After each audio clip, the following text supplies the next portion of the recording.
ಕಾಡ್ತಾ ಇರೋ ನಿರುದ್ಯೋಗ ಸಮಸ್ಯೆ, ಕೋಲಾರಿಗೆ ವಿಶೇಷವಾಗಿ ಕಾಡ್ತಾ ಇರೋದ ನೀರಿನ ಸಮಸ್ಯೆ, ರೈತರ ಸಮಸ್ಯೆ, ಇದ್ರ ಬಗ್ಗೆ ನನಗೆ ಒಂದು ವಿಷನ್ ಇದೆ. ಅದರಂತೆ ಈ ಏನು ಈಗ ಒಂದು KC ಕೋರಮಂಗಲ ಚಲಕಟ್ಟ ವ್ಯಾಲಿ ಅಂತ ಒಂದು ಯೋಜನೆ ತಂದಿದ್ದಾರೆ, ಅದು ಸರಿ ಹೋಗ್ತಾ ಇಲ್ಲ. ನೇತ್ರಾವತಿ ತಿರುವು ಯೋಜನೆ ಅಂತ ಒಂದು ಶುರು ಮಾಡಿದ್ರು, ಅದಕ್ಕೆ ಕೆಲವರು ವಿರೋಧ ಮಾಡಿರೋದನ್ನ ನಿಲ್ಲಿಸಿದ್ದಾರೆ. ಆ ಪ್ರಾಜೆಕ್ಟ್ ಅಂದರೆ ಕೋಲಾರಿಗೆ ಯಾವತ್ತೂ ನೀರಿನ ಬವಣೆ ಇರೋದಿಲ್ಲ. ನೀರು ಒಂದ್ಸತಿ ಬಂದರೆ ರೈತರ ಬವಣೆನೂ ಅರ್ಧಕ್ಕರ್ಧ ತೀರುತ್ತೆ. ಇನ್ನು ಮುಖ್ಯವಾಗಿ ನಿರುದ್ಯೋಗದ ಸಮಸ್ಯೆ ಅಂದರೆ, ಹೇಗೆ ಬೆಂಗಳೂರು ಒಂದು ಟೆಕ್ ಪಾರ್ಕ್ ಸಿಟಿ ಆಗಿದೆ, ಅದೇ ರೀತಿ ಕೆಲವು ಟೆಕ್ ಕಾರಿಡಾರ್ಸ್ನ ನಾವು ಕೋಲಾರಕ್ಕೆ ತರಬೇಕಾಗಿದೆ.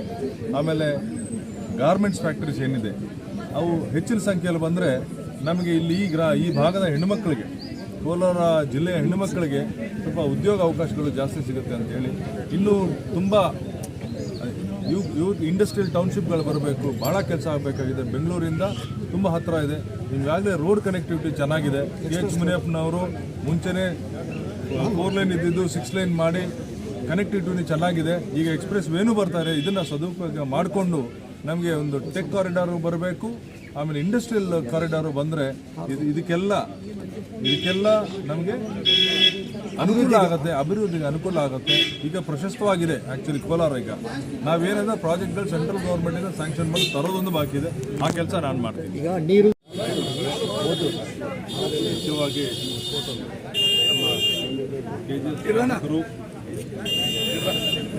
ಆಗಿರುವಂತಹ ರೂಪಕಲಾ ಶ್ರೀಧರ್ ಅವರೇ, ಜಯಸಿಂಹ ಕೃಷ್ಣಪ್ಪನವರೇ, ರೆಡ್ಡಿ ಅವರೇ, ಲಕ್ಷ್ಮೀನಾರಾಯಣವರೇ, ಲಕ್ಷ್ಮಣ್ಣನವರೇ,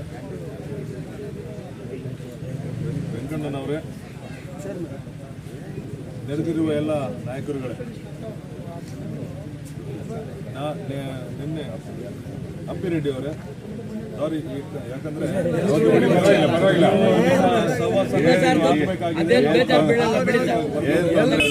ಯಾರು ಬೇಜಾರು ಮಾಡ್ಕೋಬೇಡಿ. ನಿನ್ನೆ ನಾಮಿನೇಷನ್ ಮುಗಿಸಿದ್ದೀವಿ. ನಿನ್ನೆಯಿಂದ ನಾನು ಅಧಿಕೃತ ಅಭ್ಯರ್ಥಿ.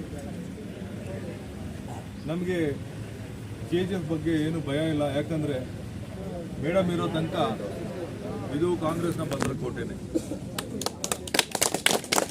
5 ಗ್ಯಾರಂಟಿಗಳು ಅನೌನ್ಸ್ ಮಾಡದೆ ಹೋದರೂ ಕೂಡ ರೂಪಕಲಾ ಮೇಡಮ್ ಗ್ಯಾರಂಟಿಯಿಂದನೇ ನಮ್ಮ ಈ ಕ್ಷೇತ್ರದಲ್ಲಿ ಗೆಲ್ಲುವಂಥ ಕ್ಷೇತ್ರ ಇದು.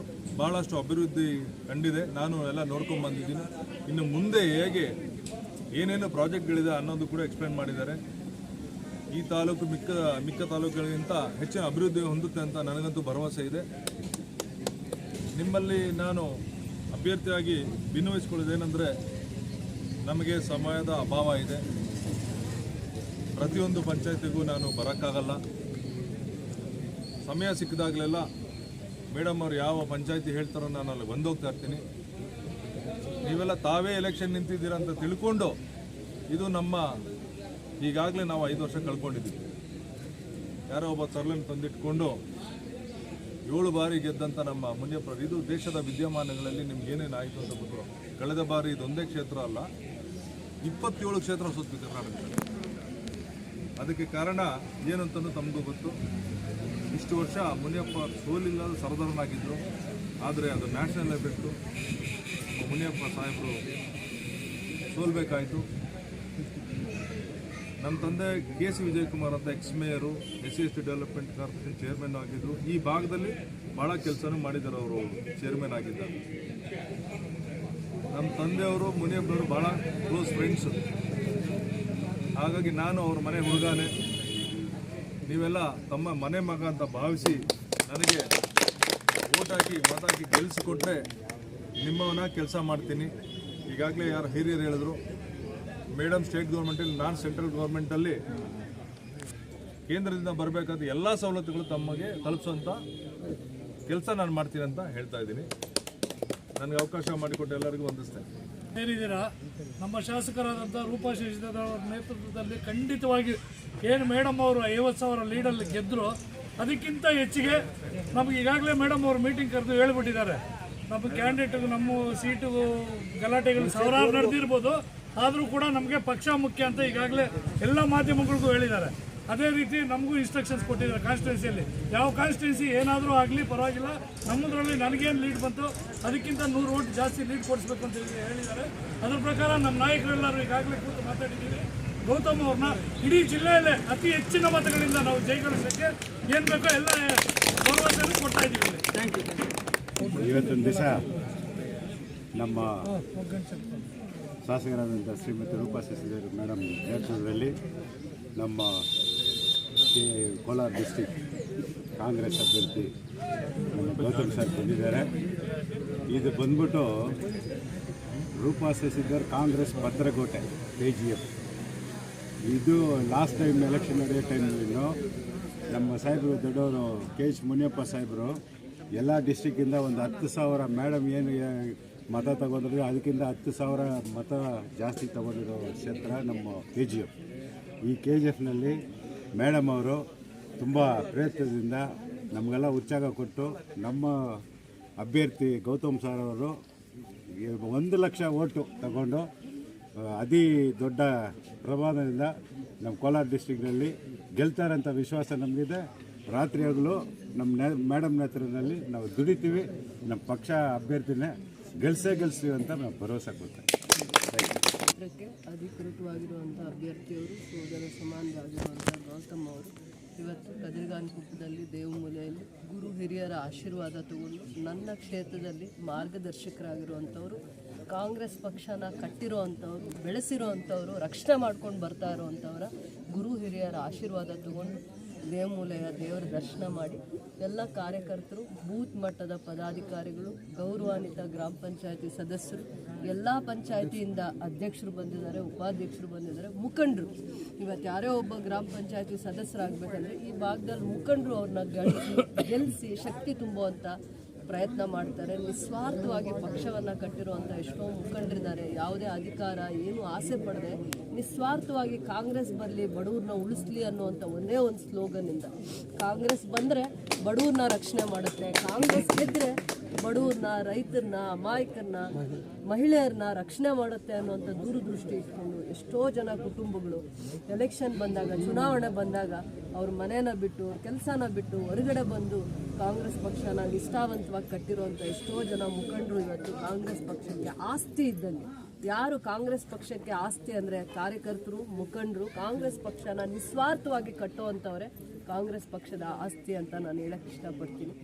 ಚುನಾವಣೆ ಕಣದಲ್ಲಿ ಇಳಿದಿದ್ದೀವಿ, ಜಾಸ್ತಿ ಸಮಯ ಕೂಡ ಇಲ್ಲ.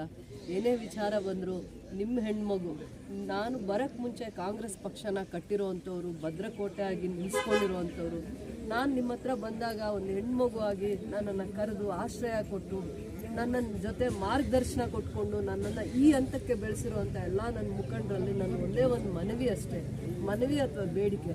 ನಾನು ಈ ಮುಖಾನ ಮತ್ತೆ ಕೋಲಾರ ಜಿಲ್ಲೆಯಲ್ಲಿ ಗಟ್ಟಿಯಾಗಿ ಗೌರವವಾಗಿ ಎತ್ತಿ ನನ್ನ ಮುಖಾನ ತೋರಿಸ್ಬೇಕು ಅಂತಂದರೆ ನಾನು ಯಾವ ರೀತಿಯ ಅವಮಾನದಿಂದ ನಾನು ಕ್ಷೇತ್ರಕ್ಕೆ ಬರ್ತಾ ಇದ್ದೀನಿ, ತಲೆ ಬಗ್ಗಿಸ್ಕೊಂಡು ನೋವಿಂದ ಬರ್ತಾ ಇದ್ದೀನಿ ಅನ್ನೋವಂಥ ವಿಚಾರಗಳು ನಾನು ಏನು ಹೇಳ್ಕೊಳ್ಬೇಕಾಗಿಲ್ಲ. ವಿದ್ಯಮಾನಗಳಲ್ಲಿ ನೀವೇ ಗ್ರಹಿಸಿರ್ತೀರ. ಆದರೆ ನಮ್ಮ ಕುಟುಂಬಕ್ಕೆ ಏನೇ ಅಗೌರವ ಆದರೂ ನನಗೆ ಬೇಜಾರಿಲ್ಲ. ನನ್ನ ಪಕ್ಷ ಎಲ್ಲೂ ತಲೆ ಬಗ್ಗಿಸ್ಬಾರ್ದು. ಎಷ್ಟೋ ಜನ ನನ್ನಂಥವ್ರಿಗೆ ಅವಕಾಶ ಕೊಡೋವಂಥದ್ದು, ಕಾಂಗ್ರೆಸ್ ಪಕ್ಷ ನಮ್ಮಂಥವರಿಗೆ ಅವಕಾಶ ಕೊಡೋವಂಥದ್ರಲ್ಲಿ, ಸ್ಥಾನಮಾನ ಕೊಡೋವಂಥದ್ರಲ್ಲಿ ಯಾವತ್ತೂ ತಾರತಮ್ಯ ಮಾಡಿಲ್ಲ. ಗೌರವನೇ ಕೊಟ್ಟಿದೆ ಕಾಂಗ್ರೆಸ್ ಪಕ್ಷ. ತಾಯಿ ಇದ್ದಂಗೆ, ಸಮುದ್ರ ಇದ್ದಂಗೆ. ಆ ಸಮುದ್ರದಲ್ಲಿ ನಮ್ಮಂಥವ್ರು ಎಲ್ಲೋ ಕೊಚ್ಕೊಂಡು ಹೊಟ್ಟೋಗ್ತೀವಿ, ಆದರೆ ಹಿಡಿದು ಒಂದು ಸ್ಥಿರವಾಗಿ ಒಂದು ಅವಕಾಶನ ಕೊಟ್ಟು ಬೆಳೆಸಿ ಸಾಕಿ ನಮ್ಮನ್ನು ಈ ಎತ್ತರಕ್ಕೆ ಬೆಳೆಸಿದ್ದಾರೆ. ನಾವು ಪಕ್ಷಕ್ಕೆ ಅಗೌರವ ಆಗೋಗೆ ನಡ್ಕೊಳಕ್ಕಾಗಲ್ಲ. ಪಕ್ಷಕ್ಕೆ ಗೌರವ ಬರಬೇಕು ಅಂತಂದರೆ ಯಾವುದೇ ಭಿನ್ನಾಭಿಪ್ರಾಯಗಳನ್ನ ದೂರ ಇಟ್ಟು, ನಮ್ಮ ಹೆಣ್ಮಗುವಪ್ಪ ನಮ್ಮ ಜೊತೆ ಇಷ್ಟು ವರ್ಷ ಗುರ್ತಿಸ್ಕೊಂಡು ಹೋಗಿದ್ದಾಳೆ, ಆಚೆ KGFಯಿಂದ ಕಾಲು ಆಚೆ ಇಟ್ಟಾಗ ಆ ಹೆಣ್ಮಗು ಗೌರವ ಇರಬೇಕಂದ್ರೆ ನಮ್ಮಲ್ಲಿ ಏನು ಶಿಸ್ತಿರಬೇಕು, ನಾವೆಷ್ಟು ನಿಷ್ಠಾವಂತವಾಗಿ ಕೆಲಸ ಮಾಡಬೇಕು, ಏನು ನಮ್ಮ ಜವಾಬ್ದಾರಿ. ಪಕ್ಷ ಗೌರವವಾಗಿ ತಲೆ ಎತ್ತಿ ನಮ್ಮನ್ನು ಮುಖ್ಯಮಂತ್ರಿಗಳಾಗಿರ್ಬೋದು, ಉಪಮುಖ್ಯಮಂತ್ರಿಗಳಾಗಿರ್ಬೋದು, ಕಾಂಗ್ರೆಸ್ ಪಕ್ಷದ ಅಧ್ಯಕ್ಷರಾಗಿರ್ಬೋದು, ಸುರ್ಜೇವಾಲಾ ಅವರು ನಮ್ಮ ರಾಜ್ಯಕ್ಕೆ ಇನ್ಚಾರ್ಜ್ ಕೂಡ ಇದ್ದಾರೆ. ನಾಳೆ ನಮ್ಮ ಇಡೀ ಜಿಲ್ಲೆಯ ಅಲ್ಲಿ KGFನ ವಿಶೇಷವಾಗಿ ನೋಡಿದಾಗ ಈ ಭಾಗದಲ್ಲಿರೋ ಮುಖಂಡರ ಬಗ್ಗೆ, ಕಾರ್ಯಕರ್ತರ ಬಗ್ಗೆ ಒಂದು ಗೌರವ ಬರಬೇಕು ಅಂತಂದರೆ ನಮ್ಮ ರೀತಿ ನೀತಿ ಏನಿರಬೇಕು ಅನ್ನೋದು ಒಂದೇ ನನಗೆ ಕಳಕಳಿ ಇರೋದು. ಏನೇ ಒಂದು ರಾಜಕೀಯದಲ್ಲಿದ್ದಾಗ ಬರೀ ಗೆಲುವಂದೇ ನೋಡ್ಕೊಂಡಿರೋಕ್ಕಾಗಲ್ಲ. ಅವಮಾನ ಆಗುತ್ತೆ, ಸಂಘರ್ಷಗಳಾಗತ್ತೆ, ಹೋರಾಟಗಳಾಗತ್ತೆ, ತಪ್ಪು ಸರಿ ಬಂದು ಹೋಗ್ತಾ ಇರುತ್ತೆ. ಆದರೆ ಅಲ್ಟಿಮೇಟ್ ಆಗಿ ರಿಸಲ್ಟ್ ಅಂತ ಬಂದಾಗ ಪಕ್ಷದ ಗೌರವನೇ ಉಳಿಬೇಕು ಅನ್ನೋವಂಥದ್ದನ್ನು ನಾನು ಮನವಿ ಮಾಡ್ತಾ ಇದ್ದೀನಿ. ಮನವಿ ಮಾಡ್ತಾ ಇರೋದೇ ಅಲ್ಲ, ಎಲ್ಲೆಲ್ಲಿ ನಿಮಗೆ ಶಕ್ತಿ ಇದೆ, ಎಲ್ಲೆಲ್ಲಿ ಜವಾಬ್ದಾರಿ ತಗೊಳ್ಳೋಕ್ಕೆ ನಿಮಗೆ ಅರ್ಹತೆ ಇದೆ, ದೂರದೃಷ್ಟಿ ಇದೆ, ಪಕ್ಷನ ನನಗಿಂತ ವಯಸ್ಸಲ್ಲಿ ದೊಡ್ಡವ್ರು ಇರ್ಬೋದು, ಚಿಕ್ಕವ್ರು ಇರ್ಬೋದು, ನನಗಿಂತ ಜಾಸ್ತಿ ಪಕ್ಷಕ್ಕೆ ನಿಮ್ಮ ಕೊಡುಗೆ ಅಪಾರವಾಗಿದೆ ಅಂತ ಹೇಳ್ತಾ ನಿಮ್ಮ ಮಾರ್ಗದರ್ಶನ ಅಭ್ಯರ್ಥಿ ಅಧಿಕೃತವಾಗಿರುವಂಥ ಅಭ್ಯರ್ಥಿ ಗೌತಮ್ ಅವ್ರಿಗೆ ನಿಮ್ಮ ಮಾರ್ಗದರ್ಶನದ ಅವಶ್ಯಕತೆ ಇದೆ, ನಿಮ್ಮ ಆಶೀರ್ವಾದದ ಅವಶ್ಯಕತೆ ಇದೆ. ನಿಮ್ಮ ಪ್ರತಿಯೊಂದು ಓಟು ಅದು ಆಶೀರ್ವಾದಕ್ಕೆ ಪಕ್ಷದ ಗೌರವವನ್ನು ಉಳಿಸುತ್ತೆ, ಆಶೀರ್ವಾದ ಆಗಿ ಒಂದು ಅಭ್ಯರ್ಥಿಯನ್ನು ಕಾಯುತ್ತೆ ಅಂತ ಹೇಳ್ತಾ ಏನೇ ವಿದ್ಯಮಾನಗಳು ಸಂಚಲನ ಆಗಲಿ, ಮಾಧ್ಯಮದಲ್ಲಾಗಲಿ, ಟಿ ವಿಯಲ್ಲಾಗಲಿ ಅದ್ರ ಬಗ್ಗೆ ನಾವು ಚರ್ಚೆ ಮಾಡಬಾರ್ದು. ಪಕ್ಷಕ್ಕೆ ಅದು ಅಗೌರವ. ಚರ್ಚೆ ಮಾಡಿದ್ರೆ ಪಕ್ಷಕ್ಕೆ ಅದು ಅಗೌರವ. ಚರ್ಚೆ ಮಾಡದೆ ಪಕ್ಷದ ಗೌರವನ ನಾವು ಕಾಪಾಡಿದ್ರೆ ಖಂಡಿತವಾಗೂ ಈ ಭಾಗಕ್ಕೆ, ಈ ಕ್ಷೇತ್ರಕ್ಕೆ ವಿಶೇಷವಾಗಿ ಗೌರವ ಬರುತ್ತೆ ಅಂತ ನಾನು ಹೇಳ್ತಾ, ಕೆ.ಸಿ. ರೆಡ್ಡಿ ಅವರು ಇರ್ಬೋದು, ಎಂ.ಬಿ. ಕೃಷ್ಣಪ್ಪ ಅವರು ಇರ್ಬೋದು, ಈ ಮಣ್ಣಲ್ಲಿ ಹುಟ್ಟಿ, ಈ ಬಂಗಾರದ ಮಣ್ಣಲ್ಲಿ ಇಡೀ ಭಾರತ ದೇಶದಲ್ಲಿ ಕೀರ್ತಿಯನ್ನು ತಂದಿದ್ದಾರೆ, ಗೌರವವನ್ನು ಕಾಪಾಡಿದ್ದಾರೆ. ಎಷ್ಟೋ ವಿದ್ಯಮಾನಗಳಿರುತ್ತೆ, ಅಭಿಪ್ರಾಯಗಳು, ಭಿನ್ನಾಭಿಪ್ರಾಯಗಳು, ಮೋಸ, ರಾಜಕೀಯ, ರಣತಂತ್ರ, ದ್ವೇಷ, ಇಂಥದ್ರ ಮಧ್ಯೆ ಆ ಎತ್ತರಕ್ಕೆ ಬೆಳೆದಿರುವಂಥ ಆ ನಾಯಕರು, ಮಹಾನ್ ನಾಯಕರು, ಅವರು ನಮಗೆ ಸ್ಫೂರ್ತಿ ಆಗಬೇಕು, ಮಾರ್ಗದರ್ಶಕರಾಗಬೇಕು. ರಾಜಕೀಯನ ಅಸೂಯೆಯಿಂದ, ದ್ವೇಷದಿಂದ, ವೈಯಕ್ತಿಕವಾಗಿರೋ ಕಾರಣಗಳಿಂದ ಬಲಿ ಕೊಡಬಾರ್ದು ಅಂತ ಹೇಳ್ತಾ ಪಕ್ಷನ ಕಟ್ಟೋಣ, ದುಡಿಯೋಣ, ಅವಮಾನ ಆದರೆ ಸಹಿಸ್ಕೊಳ್ಳೋಣ ತಾಳ್ಮೆಯಿಂದ ಅಂತ ಹೇಳ್ತಾ, ನೀವಿರೋವರೆಗೂ ನನಗೆ ಆ ಧೈರ್ಯ ಬರಬೇಕು. ನೀವು ಯಾವತ್ತು ನನ್ನ ಬೆನ್ನಿಂದೆ ನಿಂತಿರ್ತೀರ ಅವತ್ತವರೆಗೂ ನಾನು ಅದೇ ಧೈರ್ಯವಾಗಿ ಕೋಲಾರಿಗೆ ನಾನು ತಲೆ ಎತ್ಕೊಂಡು ಹೋಗ್ಬೇಕು ಅಂತಂದರೆ, ಯಾವತ್ತು ಕಣ್ಣಲ್ಲಿ ನೀರಾಗದೆ ನಾನು ತಲೆ ಎತ್ಕೊಂಡು ಹೋಗ್ಬೇಕಂದ್ರೆ ನೀವು ಪ್ರಜ್ಞಾವಂತರಾಗಬೇಕು, ವಿಚಾರವಂತರಾಗಬೇಕು, ಪಕ್ಷನ ಕಟ್ಟಬೇಕು. ಪಕ್ಷನ ಯಾವ ರೀತಿ ಕಟ್ಟಬೇಕಂದ್ರೆ ಯಾವುದು KGF ಕ್ಷೇತ್ರದ ಮುಖಂಡರು ಯಾರು, ಕಾರ್ಯಕರ್ತರು ಯಾರು ಅಂತ ಪದೇ ಪದೇ ಕೇಳುವಂಥ ಪರಿಸ್ಥಿತಿಯಲ್ಲಿ ನೀವು ನಿಲ್ಲಿಸಬೇಕು ರಾಜ್ಯದಲ್ಲಿ ಅಂತ ನಾನು ನಿಮ್ಮನ್ನು ಕಳಕಳಿಯಿಂದ ಕೇಳ್ಕೊತಾ ಇದ್ದೀನಿ. ಯಾವುದು ಆಡಂಬರವಾಗಿ ನಾನು ಏನೂ ಕಾರ್ಯಕ್ರಮಗಳನ್ನ ಮಾಡಲ್ಲ.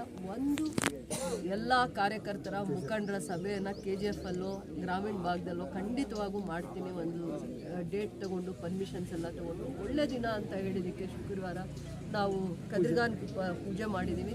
ಇದು ದೇವಮೂಲೆ ಇರೋದ್ರಿಂದ ಈ ಭಾಗದಲ್ಲಿ ಕಾರ್ಯಕರ್ತರನ್ನ ಒಂದು ಹತ್ರ ಬನ್ನಿ ಅಂತ ಅಂದ್ಬಿಟ್ಟು ಏನೂ ವ್ಯವಸ್ಥೆಗಳು ಅನುಕೂಲ ಇಲ್ಲ ಅಂದರೂ ಕೂಡ ನೀವಿಷ್ಟೆಲ್ಲ ಗೌರವವಾಗಿ ಬಂದು ಅಧಿಕೃತ ಅಭ್ಯರ್ಥಿನ ಆಶೀರ್ವಾದ ಮಾಡೋಕ್ಕೆ ಬಂದಿರುವಂಥ ಎಲ್ಲ ನನ್ನ ಮುಖಂಡರಿಗೂ, ಕಾರ್ಯಕರ್ತರಿಗೂ, ಗ್ರಾಮ ಪಂಚಾಯತಿ ಸದಸ್ಯರಿಗೂ, ವಿಶೇಷವಾಗಿ ಅಭಿಮಾನದಿಂದ ಬಂದಿರುವಂಥ ಎಲ್ಲ ಮುಖಂಡರಿಗೂ ನಾನು ಧನ್ಯವಾದಗಳನ್ನು ಹೇಳ್ತಾ